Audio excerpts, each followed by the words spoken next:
बिना मेंबर बने हुए पैसा नहीं ले सकते, पैसा नहीं ले सकते। नहीं, नो, पहले आपको मेंबरशिप बनना पड़ेगा। क्रेडिट कोऑपरेटिव सोसाइटी का मूल काम क्या होता था? देखिए, आज मानिए हमारे सहकारिता मंत्री जी बोल रहे हैं, उसमें ज्यादा हम इसलिए नहीं जाना चाहते कि उसको हमको ज्यादा नॉलेज नहीं है।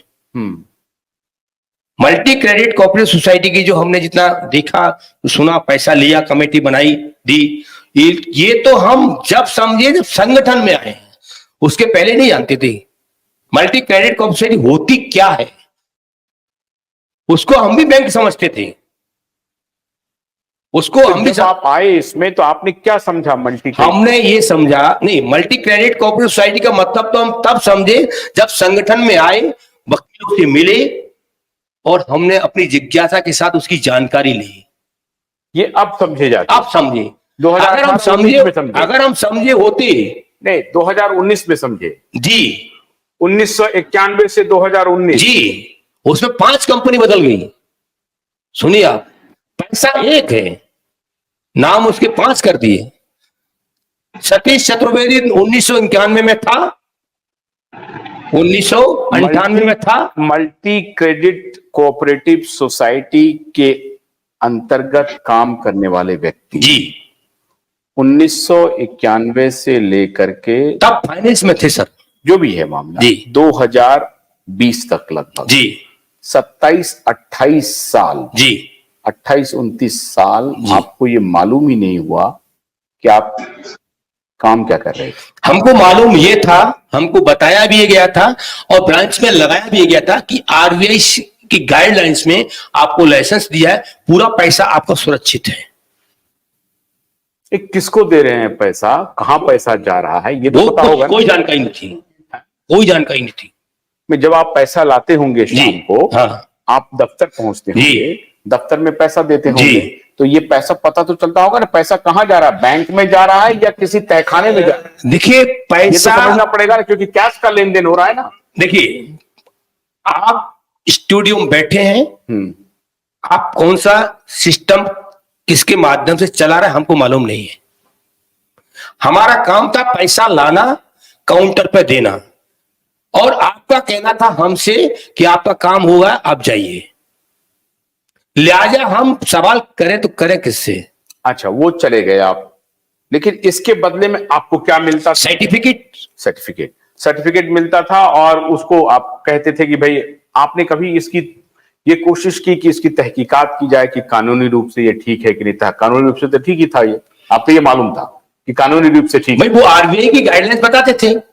अच्छा, इसलिए जानकारी थी कि आरबीआई गाइडलाइंस है, भारत सरकार की गाइडलाइंस है, कोई दिक्कत नहीं, कोई दिक्कत नहीं जी। लेकिन आप कैश ले जा करके देते थे, बस, तो कैश किसी अकाउंट में जाएगा ना, नहीं किसी बैंक में जाकर, ये बैंक नहीं है, फायदा है, क्या करना वो नहीं बात है। क्या कह रहा था मैं आपकी बात को वही तो कह रहा हूं ना। हाँ। कि मैं आपके पास आया, बेटा पानी पिलाना, तो आपने ये कहा कि हिंदुस्तान में, पानी दे दो अकेला, हाँ, हिंदुस्तान में 4 के माध्यम से पैसा आता है। पहला पैसा आरबीआई गाइडलाइंस, दूसरा पैसा अलग बचत यानी पोस्ट ऑफिस, तीसरा पैसा आपका जो आता है वो आईआरडी यानी इंश्योरेंस, चौथा पैसा जो आपका आता है आईआरडी होगा, मतलब सॉरी शेयर मार्केट, रजिस्टर्ड होते हैं। तो शेयर मार्केट में पैसा जो भी जाता है वो चेक से जाता है, पोस्ट ऑफिस में पैसा जाता है नगद जाता है, बैंक में पैसा जाता है नगद जाता है, और आरबीआई की गाइडलाइन से फाइनेंस नॉन कंपनी हुआ करती थी, उसमें पैसा कैश जाता था। तो हमको तो ये बताया गया सर, अगर हम इतना पढ़े लिखे होते, डिग्री हमारे पास होती, तो हम सारा के पास क्यों जाते, कहीं सर्विस नहीं करते? और सतीश सर, मैं माफी चाहूंगी, आपको बीच में रोक रही हूँ।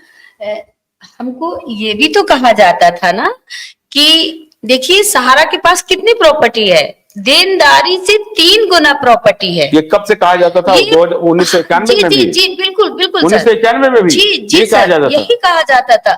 बाकायदा उनका जो पत्रिका छपती थी, पेपर जो आते थे, तमाम हम लोगों को वही दिखाए जाते थे। और है भी, ऐसा नहीं है कि है नहीं है। इनका एम्बे वैली है, इनका हॉस्पिटल था, इनका मॉल भी है, तमाम संपत्तियां हैं इनके पास। वही दिखा के हम लोगों को हमेशा बोला जाता था। आप देखिए 2021 में शायद सुब्रत राय जी का लास्ट जो ऑडियो आया था, उसमें भी उन्होंने वही बोला था कि देखिए हमारे पास देनदारी से 3 गुना संपत्ति हमारे पास है। आप लोग बिल्कुल भी टेंशन मत लीजिए, ना चिंता करिए, मैं एक एक पाई लौटा के रहूंगा। तो बताइए हम लोग कैसे, मतलब भरोसा कैसे करें, किस पे करें या ना करें, बताइए आप, सोचिए। जी देखिए, इन्होंने हाउसिंग के नाम से 2000 से पैसा लेना शुरू किया। 2002 में इन्होंने इन्वेस्टर से कहा कि हम जमीन ले रहे हैं 217 शहर में, और आप उसमें अपना इन्वेस्टमेंट करें 10-10 हजार रुपए से। जब मकान बनेंगे तो हम आप लोगों को पहले प्राथमिकता देंगे। प्राथमिकता में मतलब क्या? मकान देंगे? मकान देंगे। हमारे मकान आप खरीदेंगे या मकान? नहीं, पैसा देंगे। जैसे मान लीजिएगा हमने 10,000 रुपए जमा किया तो हमारी बुकिंग हो गया, हम मेंबर बन गए उसके। जब हम मकान देंगे तो प्राथमिकता पहले आपको देंगे। यानी 50 लाख का मकान है, आप मेंबर हैं, 10 लाख का ब्याज लगा के हम 10 साल में 30,000 देंगे, 30,000 माइनस कर देंगे आपका 50 लाख में से।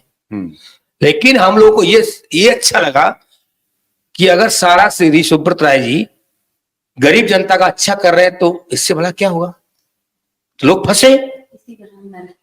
देखिए, ये मालूम थोड़ी था कि एक जाल बिछाया जा रहा है, पूरा जाल बिछा करके पैसा हिंदुस्तान से बटोरा। फिर उन्होंने कहना शुरू किया कि हमारी कंपनी इतनी बढ़ चुकी है कि देनदारी से 3 से 4 गुना पैसा हमारे पास है। कंपनी डूबने की कोई दिक्कत नहीं है, डूबेगी भी नहीं। और हम है ना, हमेशा माननीय ओपी श्रीवास्तव ने कहा हम है ना, ये हर मीटिंग में कहा। और इनकी हर महीने मीटिंग हुआ करती थी। जो टॉप सीनियर हुआ करते थे, जैसे मानो किसी ने 50 लाख का काम किया, किसी ने 20 लाख का काम किया, तो इनका एक गाइडलाइंस बना रखा था कि टॉप सीनियर की मीटिंग लखनऊ, उससे छोटे यानी सभी राज्य, फिर उसके छोटे संभाग, फिर जिसने 5 लाख, 5,000, 10,000, 20,000 किया, उसको कहा एक अपने शहर में उनको खिलाया जाए, पिलाया जाए, रंगारंग कार्यक्रम किया जाए, तो मस्त रहेंगे, खाएंगे, चले जाएंगे, क्योंकि वन समझ है। हमारा बच्चा होता है, बच्चे को टॉफी देके बहलाया जाता है, तो उन्होंने खिलाने पिलाने से, दिखाने से हम जैसे लोगों को फंसाया, बहलाया और पैसा मार्केट से उठवाया। जो ये रहा है। 2007 में रियल एस्टेट आया। रियल एस्टेट में जब इनका बैन लगा तो इन्होंने ये कहा कि अगर आप पैसा लेंगे भारत सरकार से तो पैसे पूछेगी कहां से आया, क्या आया, आपका पैसा हम 6 साल में पूरा वापस कर देंगे। और हमने हमेशा पैसा लौटाया है, उसके भी हमारे पास प्रमाण है। जो एडवाइस जारी इन्होंने किया वो 3 महीने पहले की एडवाइस जारी किया। एडवाइस की फोटोकॉपी, सर्टिफिकेट की फोटोकॉपी हमारे पास है। हमने वो प्रमाण एक एक दो साबित करके रखे हैं कि जब जरूरत पड़े तो होगा, हम उसको पेश करेंगे। लेकिन हमारे मन में ये नहीं आया था कि कंपनी वास्तविक बैठ जाएगी। और बैठने का काम शुरू जो हुआ नोटबंदी से होता है। जब नोटबंदी हुई, नोटबंदी में भी बहुत कुछ डिस्क्रिपेंसी थी, उसकी क्या बतला रहे हैं आप? नहीं, नोटबंदी तो देखिए, नोटबंदी से पैसा आना कम हुआ मार्केट से। जब मार्केट से पैसा आना कम हुआ, भुगतान नहीं मिला, तो हमने अपने पैर खींचना शुरू किया, फिर लड़ाई लड़ना शुरू किया। भाई पैसा हमको नहीं मिला करेंगे। हमारी बेटी की शादी 2019 में हुई थी, हमको मात्र 39,000 रुपए दिया गया और हमसे ये कहा गया कि आपका ये 30 लाख रुपए है, इसको री इन्वेस्टमेंट कर दीजिएगा, हम आपको शादी में पैसा दे देंगे। ये कब कहा गया? 2019 में जोनल चीफ ने। जिस दिन हमारी बेटी की शादी हो गई, ये लोग नहीं पहुंचे, पैसा नहीं दिया, उस दिन से हमने कसम खा लिया कि ईंट से ईंट बजा देंगे, एक एक जमाकर्ता का अपने का भुगतान निकलवा के रहेंगे। फिर हमने कानूनी कार्रवाई लड़ना शुरू किया। अब हमको विश्वास नहीं है कि कंपनी खुलेगी, कंपनी भुगतान अपने काउंटर से करेगी। आज कई लोग कह रहे हैं कि काउंटर से भुगतान होगा। मैं स्पष्ट कहना चाहता हूं, काउंटर से भुगतान किसी भी कंडीशन में नहीं हो सकता। अगर होता तो सारा श्री मरने के बाद जिस व्यक्ति ने श्री लगाया है, मैं इस मंच में थोड़ा कहने में हिचकिचा रहा हूं कि श्री नहीं लगाना चाहिए। भगवान से बड़ा कोई व्यक्ति नहीं है। अपने आप में भगवान को माना उन्होंने, लेकिन भारत माता की शव पर माल्य अर्पण करके पूरे देश को ठगा। हर कार्यक्रम में इनकी भारत माता की छवि हुआ करती थी, उसको नमन करते थे जी। अरे सारे देश के लोग देश के लिए मरते हैं, भारत माता की जय बोलते हैं।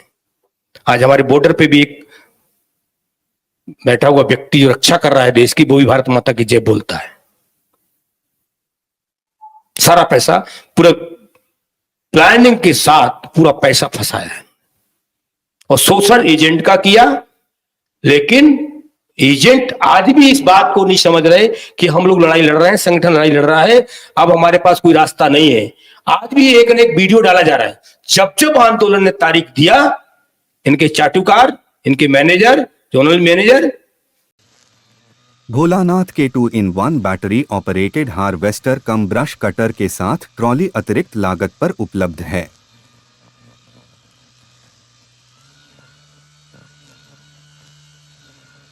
अधिक जानकारी के लिए कृपया दिए गए नंबर पर कॉल करें।